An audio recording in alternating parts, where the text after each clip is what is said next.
Hello, viewers, and welcome to the latest episode of the GI Huddle. It's a Trafficology spin today as we're with an affiliate in QiH Group. Jamie Walters, CEO. Jamie, thanks for joining us. How are you doing? Very good. Thanks, Tim. Thanks for having me. Yeah, pleasure to have you on. To start off with, if you can give us a little bit of an intro into your role and the company and what you guys do.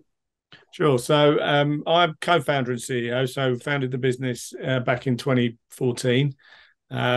We've grown pretty rapidly since then. We've now got around about 50 staff spread across two locations, one in the head office in London that has about 30% of our staff and the rest in Skopje in North Macedonia.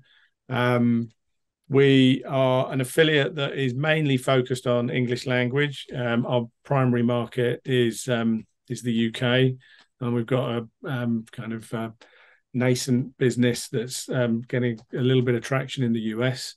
And yeah, we've been enjoying the last 2 or 3 years immensely. We've grown pretty much 50 to 100% year on year for each of those years, and continuing to grow this year as an extension of that. So, UK and US, two markets we're definitely going to focus on. When you said founding in 2014, initially I was going to say, oh, so a young company then, but then in iGaming affiliate, really, that's not that young. It's in 9 years, the industry's changed and a lot has happened. it has, yes. I mean, when we launched, I don't know if you guys remember, but the point of consumption tax just came in. So that was I think October 2014, or was it January 2014? Anyway, regardless of that, all that information will be on public record. Yeah. But I remember that being the big regulation news. So UKGC is taking over regulation from all of the whitelisted locations, and you had to have your UKGC license to be a licensed operator, and then the POC tax coming in. And you think that was the big focus then, and what the focus has been around regulation in the UK market since, and how far the industry has moved on, and the number of changes that have happened in it over that period. So yeah, it's good to reflect on that every now and again. And 10 years is a long time in this business. Yeah, well, obviously we had the white paper recently. It was one of those days where I'll come home and I'll say to my friends and family, "Did you see the news today?" Because yeah, pretty much what we were talking about was all over your mainstream news as well.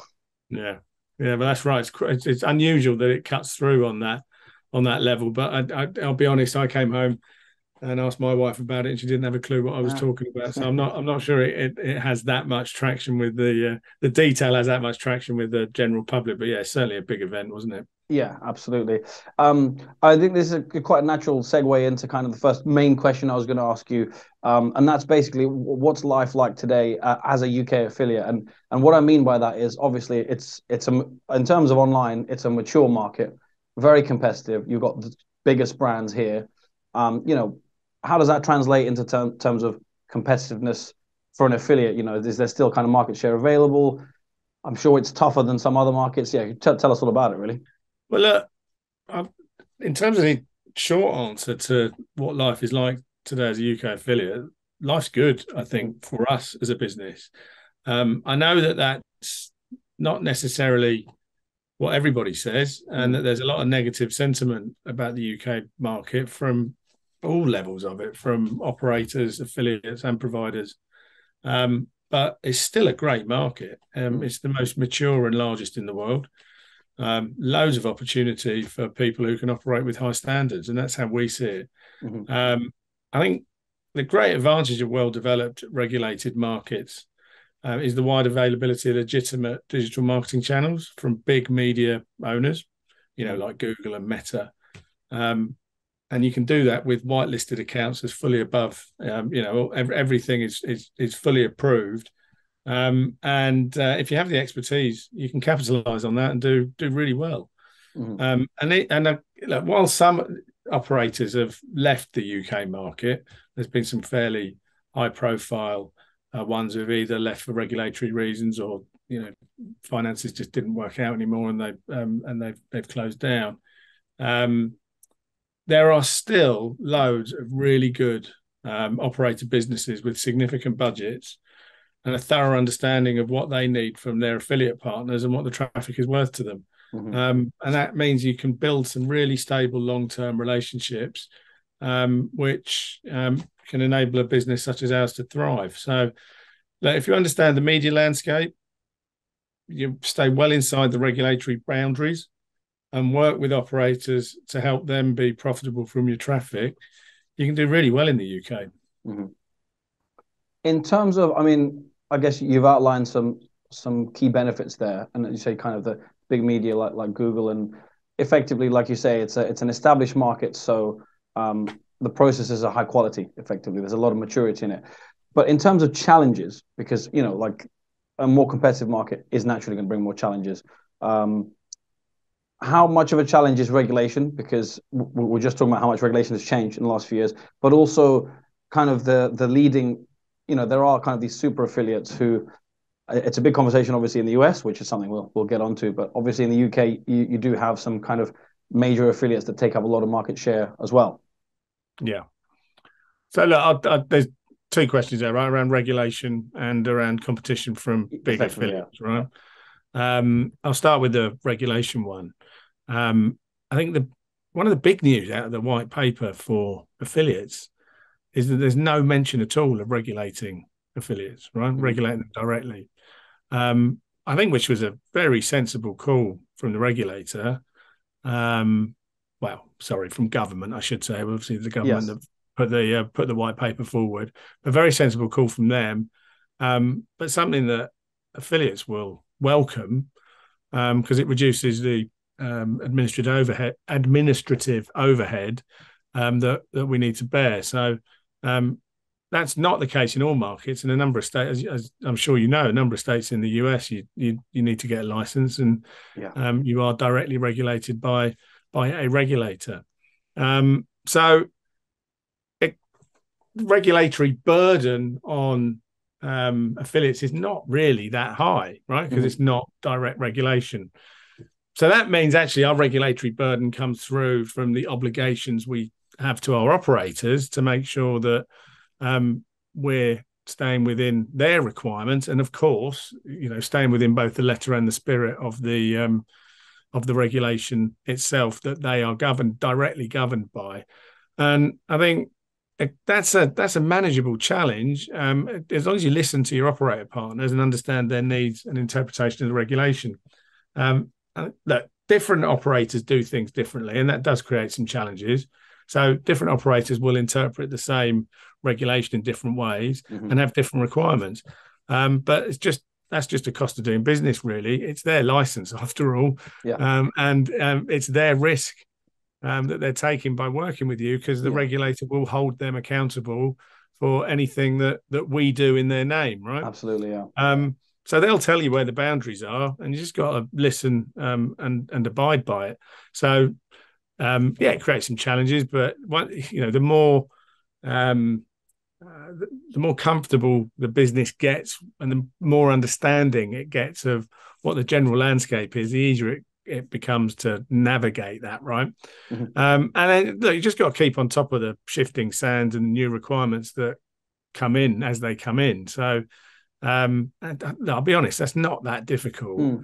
You just need to pay attention to what's published. I mean, you guys, you mentioned how you were discussing the white paper and will have published a wide array of different views and pieces around it. There's so much information available if you look, and just consume it and understand the requirements. So you just got to triangulate what you're learning from both directly from the regulator, from the interpretation of that stuff in the media, and from what your operator partners are telling you, and you can find the right path through it. So regulation is a challenge, but it's also an opportunity, because if you're good at it, if you're good at navigating it, I mean navigating it in terms of being able to deliver within the boundaries that are set, not getting around it. Not circumnavigating it. Yeah. No, absolutely. Yeah. That's not at all what I would want to give the impression that I'm saying. So as long as you know your way around it and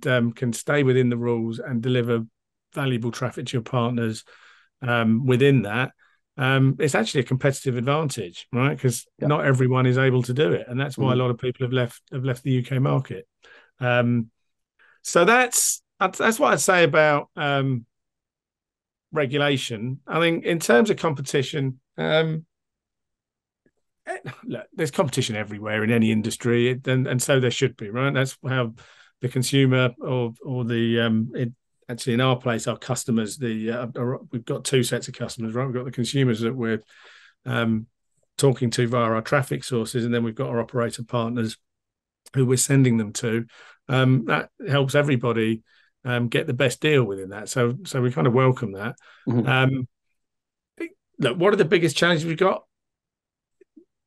As I outlined earlier, kind of keeping your operator partners happy is obviously one of our biggest goals. And from a business perspective, securing as much budget as we can from those operators is one of the key things we need to do vis-a-vis our competition, right? Because there's a finite amount of affiliate budget, even at the Yeah. biggest operator partners, and we want to secure as biggest slice of that as we can. Yeah. Um, so that's a challenge, but Hmm. one that we do well at because we're customer focused and we are always striving to give our operators the best value that they can get. So it's not necessarily the best value on the price, but making sure they're getting their margins, right? Hmm. So if they are paying a high price, they need to get valuable traffic equally on lower value traffic that they pay the appropriate price for it.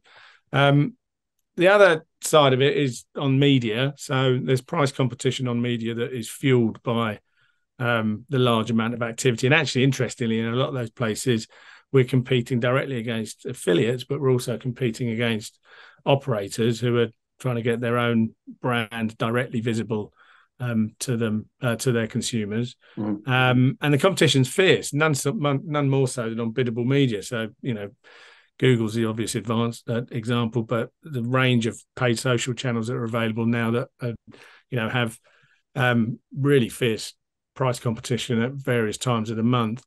And you have to be really good at optimizing your activity to get the arbitrage between what you're paying on the media and what you're receiving um, off your operator partners at the right level. And is that tough? Yes, it's tough, but actually that's what we're good at. Hmm. And if we're better at that than other people, we'll win the competition. So Yeah. um, yeah, it keeps us it keeps us very lean. It keeps us alert. It makes us be very good at what we do. So in a lot of ways, I welcome it. Hmm. And Yeah, I think the other side of it that kind of touches on regulation is being seen as a trusted partner by our operators as well, right? So that helps us win in that competitive environment. There are a lot of people who have struggled with the regulation. We talked about circumnavigating it. There are people in this space who take a more liberal approach to how they tackle regulation. Yeah. One of the things that we're very clear on with our operator partners, and that we're very clear on internally, is that we stay within both the spirit and the letter of the regulation, and that we're well short of any boundaries. We're not trying to push the boundaries on regulation in any way. Yeah. That's a really important thing that our operators value, and mean that it's never a question of whether we are uh, a trusted affiliate partner that won't cause them any headaches on Hmm. regulation. But also, look, the competitive element of it is not all one way traffic. Traffic's probably the wrong word to use here, but it's not all one way. It's a competitive marketplace within our sites. So we are regularly having conversations with operators about the price that they need to pay to get to the different positions on our various websites and the conversion rates that they need to achieve to get the volume that they're after. Hmm. So there's an element of bidding that goes on from operators to us in order to secure those positions and get the most volume. And of course, the people that back out best for us will be the people that get the most traffic, and that's healthy for us as well. So that competition, and while it creates challenges, creates significant benefits for us as well. So it's something we welcome. Yeah, yeah, absolutely. As you say, you've outlined, a number of benefits, advantages there. We've talked quite a lot about the landscape of the UK market. We said earlier we're going to talk about the US as well, and obviously you guys are, I think, moving into is probably the wrong word because you're kind of you've moved in somewhat to the US, but with a Yep. view to doing more so, and a lot of affiliates, certainly a number, will be in that position as well. It's I'm not going to say gold rush because it's a little bit of an outdated term now. I think it's been expanding for a while, but if we're to look at the US, I think actually a question I'd like to ask first is, given that the UK market is a good market to operate in, it's extremely mature. What does the US offer that the UK doesn't? And maybe not just, I guess a simple answer might be 200 million people, that kind of thing. But are there, as you mentioned, it's a different regulatory setup in certain states. What are you kind of, when you're sitting there as an affiliate and thinking, right, we've got this position in the UK, this is the opportunity waiting for us in the US. What is it that appeals and makes it different? So one thing you can't have in the UK anymore is first mover advantage, right? And that's, I think, one of the it might sound like an obvious point, but it's worth stating. Mm-hmm. There are a number of states that are either just opening or sorry, have either just opened or are in the process of opening. Yes. And there are advantages. There's challenges as well, to be honest, but there are opportunities from being a first mover and an early player in a marketplace and secure those very early relationships with both consumers and operators and kind of building your brand with consumers so that you become a kind of a destination of choice when they're looking for a casino or a sports book to play with, and to being early with operators. There's a point in the UK that's relevant here. So one of the challenges in the UK market, particularly for a new entrant, not so much for us, to be honest, but anyone, if we were to launch today, one of the barriers you've got to overcome is that a lot of the big tier one operators have closed affiliate closed affiliate programs, which are very difficult to break into. And you've got to demonstrate significant scale and reliability and the ability to deliver consistent volume to them. And even then, you've got to jump through quite a lot of hoops even to get noticed. Yeah, that doesn't exist in the US, really. I mean, it's been pretty. I was going to say pretty straightforward to make the the operator relationships. Straightforward is probably the wrong term, but there's no. There's lots of appetite for working with affiliates from the operators, and to give new people a try, right? So there's no resistance to that. So that is one big difference, that if you're a new affiliate and you've got traffic, you'll likely be able to find the operator relationships in the US. And then because you've got that first mover advantage, you're going to be one of the early guys in that program. So if you grow to scale and you're reliable for them, you're going to be in a good position should the US operator market take a similar turn to what a lot of the big UK guys have done. Yeah. It's an early stage marketplace. So unlike the UK, which probably most people would say is either plateauing or declining in terms of, actual monetary size, not in terms of the number of people that are playing, but raw monetary size. That's not the case in the US. Yeah, exactly. But that's not the case in the US. That's going to grow, right? So you're going to be in early and riding the crest of that growth wave for a while to come. I think also, look, there's no secret in this. Operators are paying relatively high CPAs at the moment in the US to secure market share. So if you can deliver traffic efficiently and you're delivering the value back to those partners, you've actually probably got better margins than you would achieve in the UK for a period of time. That won't last forever.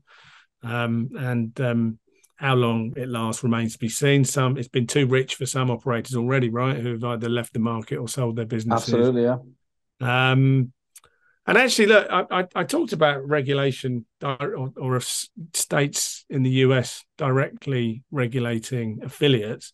Um, Actually, although that's something we probably wouldn't have welcomed in the UK, it would have some advantages, and it does have some advantages in the US because it reduces competition. Mm-hmm. So in states where an affiliate license is required, it's a barrier to entry, which either slows down new entrants into the marketplace or puts them off entirely. So that, I mean, if you go back, to when we just launched in 2014, there were loads of affiliates, and a wide array of different types of affiliates from different size of affiliates.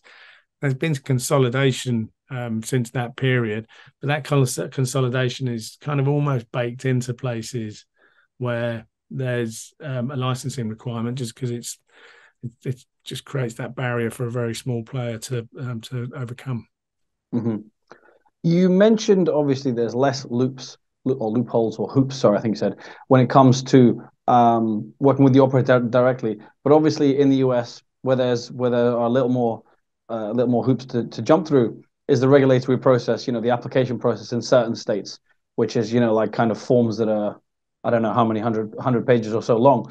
But in a recent Gaming America article, Philip Bell from your for your group, your company, from QiH Yeah, Group. yeah, yeah, He yeah. spoke about some of the challenges of kind of crossing the Atlantic. What are the biggest? Because obviously you talked about the first mover advantage and the things you can definitely gain from it, because there's a lot. But what are the biggest hurdles? And is it that regulatory process and the fact that it varies so much state by state? Is that kind of the biggest one? No, it's interesting. I assumed that when we first Mm. started. It hasn't really proved to be the case. It's not. Okay. Look, once you are au fait with what regulation is trying to achieve, you have a fairly good sense of naturally what's permissible and what's not, right? And you can see what your competition's doing as well, which gives you clues. So the regulatory side of it slowed us down where we've needed to get licenses. Mm-hmm. Again, also those places where licenses are required mean that it's much easier to get your Google and your Facebook accounts whitelisted and that sort of side of it. So on the media side, actually, where there is a licensing regime, it does make getting that up and running quicker.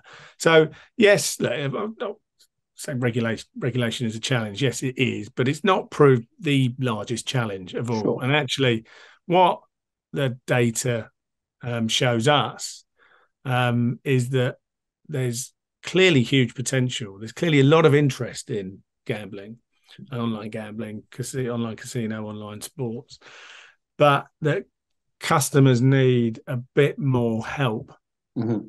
navigating the marketplace than they do in the UK. So I guess what I mean by that is we get a lot of traffic to our sites, we get a lot of click outs off our sites, but the conversion from Mm-hmm. click out to registration or FTD is not at the level that it is Yeah. in the UK. And our kind of interpretation of that is that the Education consumer, needed. yeah, exactly. Yeah. Exactly. Education is exactly the right word. And actually, the really interesting point for us is what role do we play in that? Is there a Mm-hmm. role that we can play to help educate the market on, or help educate individual consumers Mm-hmm. on what these different steps that the operator is asking them to undertake and why they're doing it? So our conclusion is that the interest is there definitely, but something is reducing the conversion Yeah. to paid players, and how do we help them through that journey and increase Yeah. that'll serve a purpose. So like I said, we've got two sets of customers, right? We've got the consumer and we've got the operator. Mm-hmm. Actually, if we fulfill that role well, we can assist both sides. Would you single that out as, I guess, the biggest hurdle and the biggest challenge? So maybe contrary to popular conception, it isn't that regulatory application process. It's this education kind of piece. I think so, yeah. I Mm-hmm. mean, don't get me wrong. The regulation is a step you have to go through, Yeah. and it does slow you down. If you compare launching in the UK in 2014 to launching in the US in 2023, it's a slower route to market because of that. But yeah, if you launched in the UK in 20 2014, your conversion rates would have been a lot higher than you're seeing in the US because of the maturity of the market, right? Yeah. So, yeah, it's I yes, I would say that's a bigger challenge than the regulatory one, because once you know your way through the regulatory one, it's just a process you need to follow and the time that it takes. Not to diminish it, obviously you've got to do it well, but Yeah. it's a process and a time frame that you kind of build into all your plans. There's stuff we have to do differently in how we talk to consumers to get them to convert in the US than we do in the UK. Okay, so we've talked a lot about UK, the US. A final topic I wanted to ask you about is, because I know this is kind of important to your company, but it's a topic that's important industry wide. When I say what it is, that'll become obvious why. I want to talk to you about your gender balance focus. And in fact, maybe I'll leave the floor open to you to maybe tell us a bit more about how you're dealing with that at your company. Yeah. So we're really proud. We got 50% male female split across the business as a whole, and in the UK leadership team, 40% female, and actually the Macedonia leadership team, 100% female, which is something we're obviously very proud of, and bucks a trend in the industry, and it's not something that we've kind of set out to do differently from the industry. It's just something we feel strongly about, getting talent into the business. Best way to do that is maximize the pool that you can recruit that talent from, and it's better to do that from 100% of the population than just 50% of it, right? Yeah. But it's not like we've said, right, how do we make our place a great place to work for women? We've actually just said, how do we make it a great place to work for everyone, right? So we put a lot of time and effort into culture, and kind of establishing our values, and then for what we want our culture to be, and then kind of reinforcing that as much as possible with the stuff, recruiting people based on that kind of fit with that culture and their fit with our values. Yeah. And it's worked. It really has. I mean, it's if I'm really honest with you, if you'd have said I would have put a lot of work into that when I first launched the business, I would have scoffed a little bit, because we're a bootstrap business, self-funded. Just the first 3 or 4 years, you just got to get revenue in and survive. But actually, not focusing on it in the years after those first 4 started to cause us a little bit of a challenge. So we decided that we really needed to up our game in that area, and it's been a huge success. Our most recent employee survey, we do one every year, so the last one we did was at the end of 2022.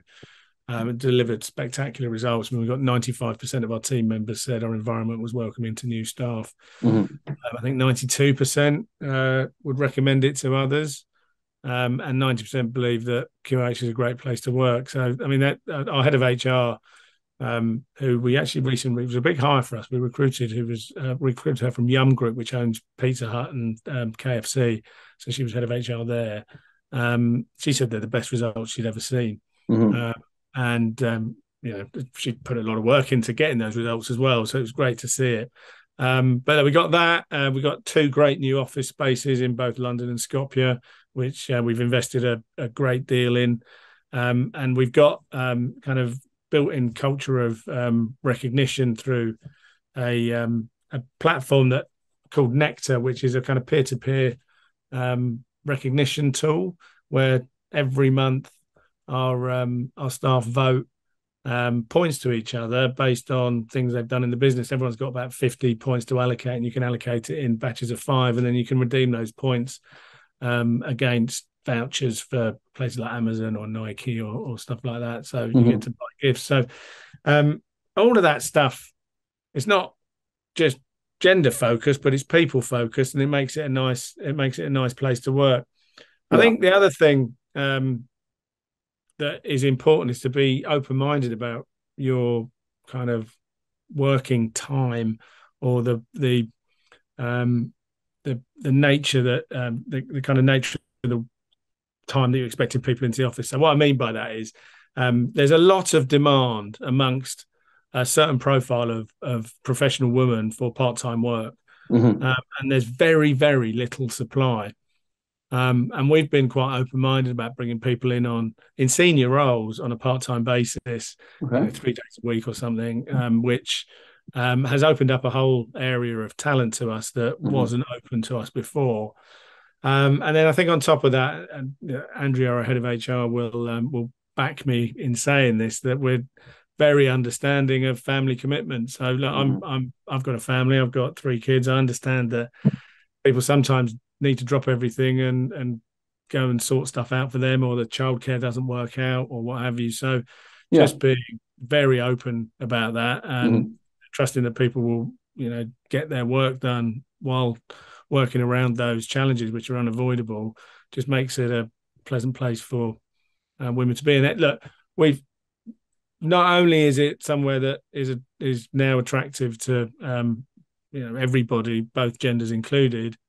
Um, it's it's also a place where people want to stay. So our average tenure is now 5 years, Mm-hmm. and we're really proud of that. So when people join, they tend to be happy to stay with us for a good length of service, which Yeah. is the work we put in. So Yeah, I was going to ask what can the rest of the industry do more here, but you sort of answered that with some points. Taking from that, I think the two main points I take from that is kind of recruiting, kind of with the culture fit in mind, which is something I think companies that get that right, they will put that ahead of perhaps the technical, matching of criteria, because a lot of people could do a certain job, but could they do a certain job at this time, at this place? And then obviously that flexibility that you're talking about, yeah, because I think it's not to be too critical, but I think it's fair to say that with a subject like this, there are a lot of maybe platitudes on LinkedIn and people saying this should be the case. I want it to be the case, but the real action is in I guess we describe them as maybe the HR policies, which kind of what you just kind of outlined there. yeah. And I think on top of that, you got to, if it's already got a gender imbalance, you've got to recruit from outside the industry, Mm. because there's clearly not enough female talent in the industry to recruit from. So we're very open-minded about that. We took a very open view on that from the start, that we can kind of teach people what they need to know about the Mm-hmm. gambling industry. You're right; you can teach people the technical skills to a large extent. I mean, it depends on the roles that you're recruiting for as well. Obviously, more senior roles, you might need more direct experience, but we've got a whole bunch of roles that have been entry level from the start, and kind of people that we're bringing in either their first or second job and training them up. That's something you really, as a bootstrapped business as well, that's something you kind of have to do, because in the early days, nobody's heard of us. Mm-hmm. You're a big risk for people who's or maybe you've already got an established career. You have to be quite creative about how you're bringing people into the business. But yeah, I think you're absolutely right. Flexibility on the kind of working patterns that you're getting, that you're looking for people, and actually having some kind of structure around that, and being open-minded to part-time work. Definitely the industry could do more of that, and focusing on culture and values. But on top of that, recruiting from outside the industry, because if if it's already underrepresented in the industry, you're Mm-hmm. just not going to find the number of people to get that balance right from Yeah. within the industry. So Yeah, and you're bringing new skills into the industry, because let's face it, other industries, tech, banking, they won't think twice. They'll think gambling. Let's take someone from that industry, yeah, uh, absolutely, just across the absolutely. board. And so many of the skills are transferable. Mm-hmm. I know that. I mean, I didn't start in the gambling industry. I was in media for first 15 years of my career. So Mm-hmm. yeah, many of these skills are transferable, and giving people the time to kind of bed in and transfer those skills and learn the skills they need when they come in. That kind of induction period and the settling in period you give you, maybe you need to extend that out a bit and not expect immediate impact from people you're bringing in from outside. So the level of understanding there is also helpful. Yeah. Well, Jamie, thanks very much for your time. We got through a lot, UK, US, and gender balance, but generally, there's always plenty to talk about with affiliates. Best of luck with the rest of your journey, and I'm sure we'll probably catch up again soon. And by that point, probably a lot more will change in the industry. Yeah, absolutely. Well, thank you very much, Tim. It was a pleasure. No problem. And likewise, thank you. Bye bye.